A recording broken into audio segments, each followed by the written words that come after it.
ஒரு சந்தை சரிவுல எல்லோரும் பயந்து ஓடும்போது அதுக்குள்ள ஒரு பெரிய வாய்ப்பு ஒளிஞ்சிருக்குன்னு சொன்னா நம்புவீங்களா? வாங்க ஒரு முதலீட்டாளரோட கதை மூலமா இத பத்தி பார்க்கலாம். ஒரு நிமிஷம் கண்ணை மூடி யோசிச்சு பாருங்க. நீங்க வருஷ கணக்கா கஷ்டப்பட்டு சேமிச்ச பணம், உங்க கனவுகள், உங்க எதிர்காலம் எல்லாமே கண்ணு முன்னாடி செக்கச்செவேல்னு மாறிக்கிட்டு இருக்கு. பங்குகள், போர்ட்ஃபோலியோ, நம்பிக்கை எல்லாம் சரிஞ்சுகிட்டு இருந்துச்சு. அந்த நேரத்துல மனச அமைதியா வச்சுக்கிறதுங்கிறது கிட்டத்தட்ட நடக்காத காரியம். உங்க போன் வேற விடாம அடிச்சுக்கிட்டே இருக்கு. மார்க்கெட் கிராஷ், பல வருஷத்துல இல்லாத சரிவு, முதலீட்டாளர்கள் பேனிக், இப்படி செய்திங்க அடைமழை மாதிரி கொட்டும்போது எப்படி நிதானமா யோசிக்கிறது? நீங்க நடுங்கிற கையோட உங்க போர்ட்ஃபோலியோவை பாக்குறீங்க. அங்க ஒரு மோசமான நம்பர் உங்களையே முறைச்சு பாக்குது. -20%.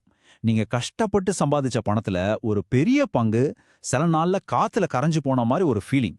அப்ப அது ரொம்ப கொடுமையானது. உடனே மனசுக்குள்ள பயம் வந்து குந்திக்குது. ஐயோ, இன்னும் கீழே போனா என்ன பண்றது? இருக்கிறது எல்லாம் வித்துட்டு ஓடிடலாமா? எல்லாத்தையும் விட ஒரு பெரிய கேள்வி மனச குடையும். என் பணத்தை எல்லாம் இழந்துட்டா என்ன செய்யறது? இந்த கேள்விதான் பலரையும் தப்பான முடிவெடுக்க வைக்குது. சரியா இந்த பயத்தோட உச்சக்கட்டத்துல தான் மூர்த்தின்னு ஒரு முதலீட்டாளருக்கு அவரோட மென்டரோட குரல் ஒரு வழிகாட்டுதலா இருந்துச்சு. அந்த புயல்ல இருந்து ஒரு புது பாடத்தை கத்துக்க வேண்டிய நேரம் அது. மூர்த்தியோட மென்டர் திரு நடராஜன் ரொம்ப ஆழமான ஒரு கேள்வி கேட்டாரு. பயங்கரமா மழை பெய்யுதுன்னு எந்த விவசாயாவது விதைக்காம இருப்பானா? இல்லையே, இன்னும் கவனமா விதைப்பான். ஏன்னா அவனுக்கு தெரியும் புயலுக்கு அப்புறம் தான் பெரிய அறுவடையே இருக்குன்னு. யோசிச்சு பாருங்க, சந்தை சரிவுங்கிறது அந்த கனமழை, வளர்ச்சிங்கிறது அறுவடை. புயலை கண்டு பயந்து ஓடுறதை விட புத்திசாலித்தனமா விதைக்க வேண்டிய நேரம் இதுதான்னு அவர் சொல்றாரு. திரு நடராஜன் விளக்குறாரு, நாம இப்போ இருக்கிறதுக்கு பேரு தாங்க கரடி சந்தை. அதாவது விலையெல்லாம் குறையும், பயம் அதிகமாகும், வர நியூஸ் எல்லாமே நெகட்டிவா இருக்கும். ரொம்ப முக்கியமா மக்கள் நம்பிக்கையை இழக்கிற நேரம் இது. ஆனா இங்கேதான் ஒரு ட்விஸ்டே இருக்கு. திரு நடராஜன் ஒரு ஆச்சரியமான உண்மையை சொல்றாரு.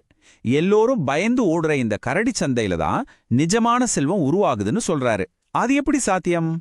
சரி, இந்த எமோஷன்ஸ் எல்லாம் கொஞ்சம் ஓரமா வச்சுட்டு வரலாறு நமக்கு என்ன சொல்லுது, லாஜிக் என்ன சொல்லுதுன்னு பாப்போம்.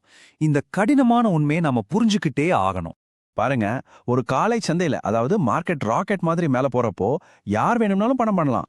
எல்லோருமே தங்களை ஒரு இன்வெஸ்ட்மெண்ட் ஜீனியஸ்ன்னு நினைச்சுப்பாங்க. ஆனா உண்மையான டெஸ்ட் எப்போ தெரியுமா? அது கரடி சந்தையில தான். இங்கதான் உங்களோட ஒழுக்கம், பொறுமை, நம்பிக்கை எல்லாமே ஒரு பெரிய பரீட்சைக்கு உள்ளாகும். வரலாறு நமக்கு ஒரு விஷயத்த திரும்ப திரும்ப சொல்லிக்கிட்டே இருக்கு. .com கிராஷ் ஆகட்டும், 2008 நிதி நெருக்கடி ஆகட்டும், இல்ல இப்போ ரீசெண்டா வந்த பெருந்தொற்று சரிவா இருக்கட்டும், ஒவ்வொரு பெரிய வீழ்ச்சிக்கு அப்புறமும் மார்க்கெட் மீண்டு வந்து புது உயரத்தை தொட்டிருக்கு. இது தற்செயலா நடக்கல, இதுதான் சந்தையோட இயல்பு. இது ஒரு முக்கியமான கேள்வி. ஒரு துணிக்கடையில 50% தள்ளுபடினா நாம அடிச்சு புடிச்சு ஓடி போய் வாங்குறோம். ஆனா ஒரு நல்ல கம்பெனியோட பங்கு 50% தள்ளுபடியில கிடைச்சா நாம பயந்து ஓடுறோம். ஏன் இந்த வித்தியாசம்? பதில் ரொம்ப சிம்பிள். நாம பங்குகளை நம்ம ஸ்கிரீன்ல ஏறி இறங்குற நம்பரா மட்டும்தான் பாக்குறோம். அதுக்கு பின்னாடி ஒரு உண்மையான பிசினஸ் இயங்கிக்கிட்ட இருக்குங்கிறத நாம பாக்குறதில்ல. இந்த மனநிலை தான் எல்லா பிரச்சனைக்கும் காரணம். அதனால நம்ம பார்வைய மாத்தணும். ஒரு நல்ல லாபம் சம்பாதிக்கிற வலுவான கம்பெனியோட பங்கு விலை குறைதுன்னா அது ஆபத்து இல்ல, அது ஒரு டிஸ்கவுண்ட், அது ஒரு பொன்னான வாய்ப்பு. இந்த ஒரு சின்ன பார்வை மாற்றம் தான் ஒரு சாதாரண முதலீட்டாளருக்கும் ஒரு புத்திசாலி முதலீட்டாளருக்கும் உள்ள வித்தியாசம். சரி, இந்த மைண்ட் செட்டை நம்ம ஏத்துக்கிட்டோம். அடுத்தது என்ன பண்ணணும்? இந்த சரிஞ்ச மார்க்கெட்ல எப்படி செயல்படணும்னு ஒரு தெளிவான கேம் பிளான் வேணும் இல்லையா? இதோ 4 சிம்பிள் ஸ்டெப்ஸ். 1, மார்க்கெட் இன்னும் எவ்வளோ கீழே போகும்னு கணிக்க முயற்சி பண்ணாதீங்க, அது யாராலையும் முடியாது. 2, கொஞ்சம் கொஞ்சமா முதலீடு பண்ணுங்க, SIP மாதிரி. இது உங்க வாங்குற விலையை ஆவரேஜ் பண்ண உதவும். 3, நல்ல தரமான ஃபண்டமெண்டலா ஸ்ட்ராங்கா இருக்கிற கம்பெனி மேல மட்டும் கவனம் வைங்க. எல்லா பங்கும் திரும்ப மேல வராது.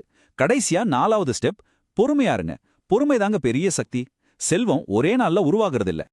இப்போ நம்ம கதையோட கிளைமேக்ஸ்க்கு வருவோம். உண்மையான வெற்றினா என்ன? அது உங்க போர்ட்ஃபோலியோல இருக்கிற நம்பர்ஸ் மட்டும் இல்ல, அது உங்களுக்குள்ள நடக்கிற ஒரு மாற்றம். நம்ம கதைநாயகன் மூர்த்தி அவரோட மென்டர் சொன்னதை கேட்டதுக்கு அப்புறம் சரியா இதத்தான் செஞ்சாரு. அவர் ரெகுலரா முதலீடு பண்ணாரு, நியூஸ் சேனல் சத்தத்தை எல்லாம் கண்டுக்கல, ரொம்ப முக்கியமா பொறுமையா இருந்தாரு. அப்பதான் மூர்த்திக்கு ஒரு விஷயம் புரிஞ்சுது. அவரோட பெரிய எதிரி சரிஞ்சுக்கிட்டு இருந்த சந்தை இல்ல, அது அவரோட மனசுக்குள்ள இருந்த பயம், பீதி, சந்தேகம். இந்த உணர்ச்சிகளை கட்டுப்படுத்துறது தான் இன்வெஸ்ட்மெண்ட்ல உண்மையான வெற்றி. ஆக மார்க்கெட் சரியும் போது உங்க முன்னாடி 2 வழிதான் இருக்கு. 1, மத்தவங்கள மாதிரி பயந்து ஓடி உங்க நஷ்டத்தை உண்மையாக்குறது. இல்லனா 2வது, தைரியமா நின்னு லாஜிக்கலா செயல்படுறது. அதனால அடுத்த முறை மார்க்கெட் முழுக்க சிவப்பா மாறும்போது அதை ஒரு இழப்பா மட்டும் பார்க்காதீங்க, அதை ஒரு வாய்ப்பா பாருங்க. ஏன்னா விலைகள் சரிந்து எல்லோரும் பயப்படும் அந்த அமைதியான குழப்பத்தில்தான் அடுத்த தலைமுறைக்கான அதிர்ஷ்டங்கள் அமைதியாக உருவாக்கப்படுகின்றன. அந்த வாய்ப்பை நீங்க சரியா அடையாளம் கண்டுக்குவீங்களா?